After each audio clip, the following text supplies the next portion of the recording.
안녕하십니까 동역자 여러분. 오늘 열왕기상 11장 후반절 같이 보도록 하겠습니다. 앞부분 솔로몬이 타락한 장면을 보았고, 그 타락한 가장 큰 이유는 여인들이에요. 여인이 나쁜 게 아니라 하나님이 금하신 대로 모압, 암몬, 에돔, 아람 이런 나라들의 여인들을 데려다가 하다 보니까 처음에는 그렇지 않았겠지만 이제 점점 마음이 빼앗기고 그들이 섬기는 우상도 섬기고 이렇게 된 거예요. 점점 넘어간 거죠. 자, 그래서 이제는 하나님께서 이 모습을 보고 솔로몬을 이제 드디어 심판합니다. 예. 하나님 처음에 말로 경고하다가 듣지 않으면 이제 행동으로 보여주시죠. 그 내용에 대해서 같이 보려고 합니다. 14절 여호와께서 에돔 사람 하닷을 일으켜 솔로몬의 대적이 되게 하시니 저는 왕의 자손으로 에돔에 거하였더라. 자, 에돔 사람 하닷을 일으켜서 솔로몬의 대적이 되게 했어요. 하닷이라는 사람이, 원래 하닷은 에돔 사람이었습니다.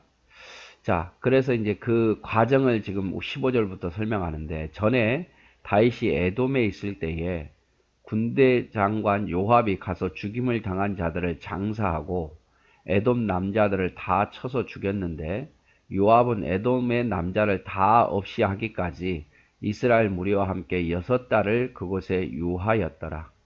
그때의 하닷은 작은 아이라 그 아비의 신복 중 두어 에돔 사람과 함께 도망하여 애굽으로 가려 하여 미디안에서 발행하여 바란에 이르고 거기서 사람을 데리고 애굽에 가서 애굽 왕 바로에게 나아가매 바로가 저에게 집을 주고 먹을 양식을 정하여 또 토지를 주었더라. 이렇게 표현해요. 그래서 다윗이 우리가 알듯이 에돔을 물리쳤어요. 에돔은 에서의 후손들이죠. 다윗은 야곱의 후손들이고, 근데 이 에돔이 말이에요. 이스라엘 백성들이 광야에 있을 때 정말 괴롭혔어요. 괴롭히고 또 그래서 하나님께서 에돔을 심판하게 하셨고, 그래서 요압이 이 에돔에 머물면서 6개월 머물면서 정말 많은 남자들을 죽였습니다. 그럴 때에 그때의 어린아이가 누구였냐? 바로 하닷이었단 말이에요. 이 어린아이가 자기 종들 몇 사람과 함께 죽음을 피하려고 애굽으로 피신한 거죠. 근데 애굽에 갔는데 애굽 왕이 그에게 잘 대접을 융숭하게 해준 거예요. 토지도 주고 집도 주고 결혼도 시켜주고. 자, 19절. 이제 하닷이 어른이 되었는데 애굽에서 하닷이 바로의 눈앞에 크게 은총을 얻었으므로 바로가 자기의 처제 곧 왕비 다브네스의 아우로 저의 아내를 삼으매.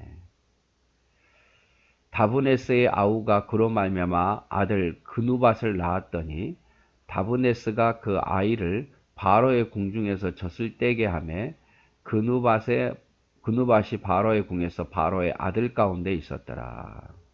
그래서 바로의 부인, 한마디로 하면 처제를 이 하닷의 부인으로 줬단 말이에요.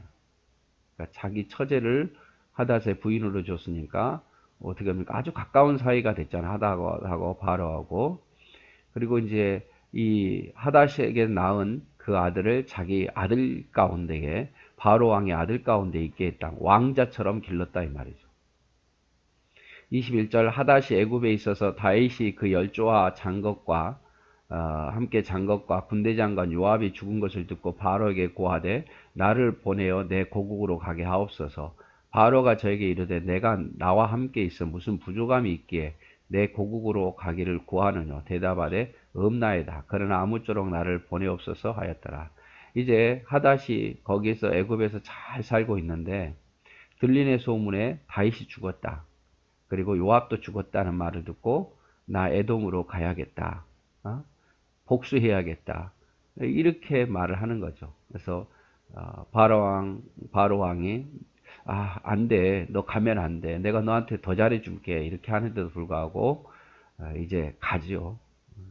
그만큼 이제 하닷이 다윗과 요압에 대한 분노심이 있었던 거고, 이제 죽었다 그랬으니까 이제 나라가 약해질 줄 알고 간 거죠. 에돔으로. 근데 에돔이 어디에 있냐면요. 여기 있어요. 에돔. 이스라엘 여기 사해고 이스라엘 아래쪽에 에돔이죠. 에돔, 그 다음에 모압, 암몬, 아람, 다맥색 아람, 블레셋, 이게 두로, 시돈, 해족속이 있죠. 이렇게. 근데 이 에돔에 어렸을 때 왕자였는데 애굽 더 아래쪽으로 피신했다가 다시 돌아오죠. 그리고 이제 다음에 이제 솔로몬을 괴롭히는 거예요. 솔로몬이 왕성했을 때는 못 괴롭히다가 약해지니까 괴롭히기 시작했고 그 이후 솔로몬 아들 나라가 분열된 저는 정말 이스라엘을 괴롭히는 나라가 됐죠. 23절 하나님이 또 엘리아다의 아들 르손을 일으켜 솔로몬의 대적이 되게 하시니 저는 그 주인 소바왕 하다레색에서 도망한 자라. 다윗이 소바 사람을 죽일 때에 르손이 사람들을 모으고 그 때에 개수가 되며 다맥색으로 가서 운거하고 거기에 왕이 되었더라. 솔로몬의 일평생 하닷에 끼친 환란 외에 르손이 수리아의 왕이 되어 이스라엘을 대적하고 미워하더라. 이 르손이라는 사람이 또 나옵니다. 앞에서는 하닷이고 르손이 이 소바 지역의 조그마한 왕자였는데 이 다윗이 또 물리쳐서 도망쳐가지고 나중에 힘을 키워서 이 다마스쿠스, 다맥색 아람 나라의 왕이 돼요. 아람 나라의 왕이 돼서 또 괴롭힙니다. 자, 에돔도 괴롭히고 아람도 괴롭히고 주변에 있는 나라들이 막 괴롭히는 거예요. 왜 그렇겠습니까? 솔로몬의 타락에서 하나님의 보호막이 걷어지니까. 26절 솔로몬의 신복 느바세 아들 여로보암이 또한 손을 들어 왕을 대적하였으니 저는 에브라임 족속인 스레다 사람이요 그 어미의 이름은 수루아니 과부더라. 저가 손을 들어 왕을 대적하는 까닭은 이러하니 솔로몬이 밀로를 건축하고 그 붙인 다윗의 성에 무너진 것을 수축하였는데 이 사람 여로보암은 큰 용사라. 솔로몬이 이 소년의 부지런함을 보고 세워 요셉 족속의 역사를 감독하였더니 그 즈음 여로보암이 예루살렘에 나갈 때에 실로 사람 선지자 아이야가 길에서 저를 만나 아이야가 새 의복을 입혔고 그 두 사람만 들에 있었더라. 자, 여로보암 이야기입니다. 이 여로보암은 이스라엘 사람이에요. 솔로몬의 신하죠. 에브라임 족속이기도 하고 요셉 족속이 에브라임과 므낫세 아닙니까? 에브라임 출신이에요. 근데 솔로몬이 보니까 참 성실하고 정말 솔로몬의 큰 신하처럼 보여서 솔로몬이 그를 요셉 족속의 우두머리로 세워요. 그렇게 세워서 일하고 있는데 선지자 아이야가 길에서 저를 만나서 이렇게 예언을 합니다. 물론 하나님이 시켰겠죠. 30절에 아이야가 그 입은 새 옷을 잡아 12조각을 찢으면서 여로보암에게 이르되 너는 10조각을 취하라. 이스라엘 하나님 여호와의 말씀이 내가 이 나라를 솔로몬의 손에서 찢어 빼앗아 10지파를 너에게 주고 오직 내 종 다윗을 위하여 이스라엘 모든 지파 중에서 뺀 성 예루살렘을 위하여 한 지파를 솔로몬에게 주리니 이는 저희가 나를 버리고 시돈 사람의 여신 아스다롯과 모압의 신 그모스와 암몬 자손의 신 밀곰을 숭배하며 그 아비 다윗의 행한 같이 아니하여 내 길로 행치 아니하며 나 보기에 정직한 일과 나의 법도와 나의 율례를 행하지 아니함이니라.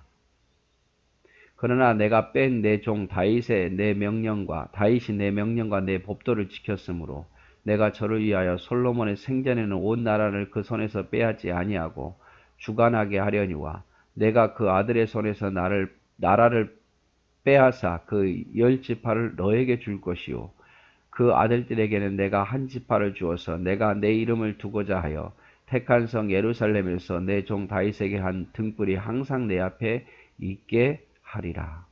그래서 아이야가 여로보암을 만나서 상황 설명을 하는 거죠. 옷을 찢어가지고 12조각 중에 여로보암에게 10조각을 주는 거예요. 그러면서 뭐라고 말하느냐. 내게 10조각을 내가 주어서 그 나라의 왕이 되게 할 거다 이 말이죠. 다윗의 후손에게는 솔로몬의 아들에게는 한 지파만 줄 거다. 유다 지파죠. 물론 베냐민 지파는 유다 지파에 거의 흡수되어서 그러면서 뭐라고 말하냐. 이렇게 하는 이유가 뭐냐면 솔로몬이 하나님을 배신하고 여러 신들을 섬겼기 때문에 하나님의 명령대로 살지 않았기 때문에 내가 그를 심판하기 위해서 12지파 중에 10지파를 너에게 줄 거고 한 지파만 솔로몬의 아들에게 줄 거다. 이렇게 이야기를 한 거예요. 왜 이런 일들이 일어났는가? 왜 내게 이렇게 주는가? 자세한 설명을 아이야를 통해서 하나님께서 여로보암에 설명을 합니다. 그러면서 37절에 내가 너를 취하리니 너는 무릇 내 마음에 원하는 대로 다스려 이스라엘 위에 왕이 되되 내가 만일 나에게 명한 모든 일에 순종하고 내 길로 행하며 내 눈에 합당한 일을 하며 내 종 다윗의 행함같이 내 율례와 명령을 지키면 내가 너와 함께 있어 내가 다윗을 위하여 세운 것 같이 너를 위하여 견고한 집을 세우고 이스라엘을 내게 주리라. 내가 이로 인하여 다윗의 자손을 괴롭게 할 터이나 영원히 하지는 아니하리라 하셨느니라 한지라. 자, 이렇게 주면서 선지자 아이야가 여로보암에게 부탁하는 거죠. 네가 하나님의 마음에 들게 신앙생활 잘하면 하나님 아버지 앞에 율례와 법도를 지키면 내 나라를 견고히 세울 거다. 견고히 세울 거다. 그러니까 왜 너에게 조각을 내서 주는지도 설명을 했고 솔로몬의 타락으로 인해서 너는 그러니까 타락하지 말고 하나님을 잘 경외해라. 그러면 너가 세운 이 나라가 견고하리라. 그러나 영원하지는 않을 거다. 영원하지는 않을 것인데 그럼에도 불구하고 네가 하나님 섬기면 내가 네 편 해줄게. 이렇게 말하는 거예요. 근데 나중에 어떻게 해요? 그렇게 안 하죠. 나중에 더욱 우상을 섬깁니다. 40절 이러므로 솔로몬이 여로보암을 죽이려 하며 여로보암이 일어나 애굽으로 도망하여 애굽 왕 시삭에게 이르러 솔로몬의 죽기까지 애굽에 있습니다. 이 말을 또 솔로몬이 들었네요. 소문으로. 그러니까 솔로몬이 그냥 두면 안 되겠죠. 나라 쪼각낼 것 같으니까 죽이려고 하니까 여로보암이 애굽으로 도망치죠. 솔로몬의 남은 사적과 무릇 저의 행한 일과 그 지혜는 솔로몬의 행장에 기록되지 아니하였느냐. 솔로몬이 예루살렘에서 온 이스라엘 다스린 날수가 40년이라. 솔로몬이 그 열조와 함께 자매 그 부친 다윗성에 장사되었고 그 아들 르호보암이 대신하여 왕이 되었느니라. 그래서 이렇게 사울 40년, 다윗 40년, 솔로몬 40년 그런 나라가 이제 쪼개지게 되는 거죠. 북이스라엘은 여로보암, 남유다는 르호보암 이렇게 되는 겁니다. 그래서 솔로몬이 나라가 평안했던 이유는 솔로몬이 잘나서가 아니에요. 하나님 막아주신 거지. 그런데 이제 솔로몬이 타락을 하니까 하나님께서 주변 나라에게 공격을 당하게 만드는 거예요. 에돔을 키워서 공격하게 하고 아람을 키워서 공격하게 하고 해족속을 키워서 공격하게 하고 그래서 늘 괴롭힘 당하는 거죠. 강대했던 나라가 금방 약해집니다. 우리를 지키신 분은 하나님이에요. 우리는 꼭 이걸 기억해야 돼요. 하나님이 나를 지켜야 된다. 하나님의 은혜로 내가 되었고 하나님이 나를 지켜야 된다. 그래서 하나님 앞에 겸손하고 제일 중요한 것은 하나님 말씀대로 신앙생활하면서 사는 거예요. 무엇보다도 성공은 하나님 말씀 안에서 율법에 따라 주님 말씀에 순종하면서 최선을 다하는 거. 그게 성공한 거예요. 그게 내가 복을 받는 비결이고. 그래서 오늘은 이제 하나님께서 타락한 솔로몬을 향한 심판에 대해서 하닷, 르손, 여로보암의 반역들에 대해서 같이 보았습니다. 감사합니다.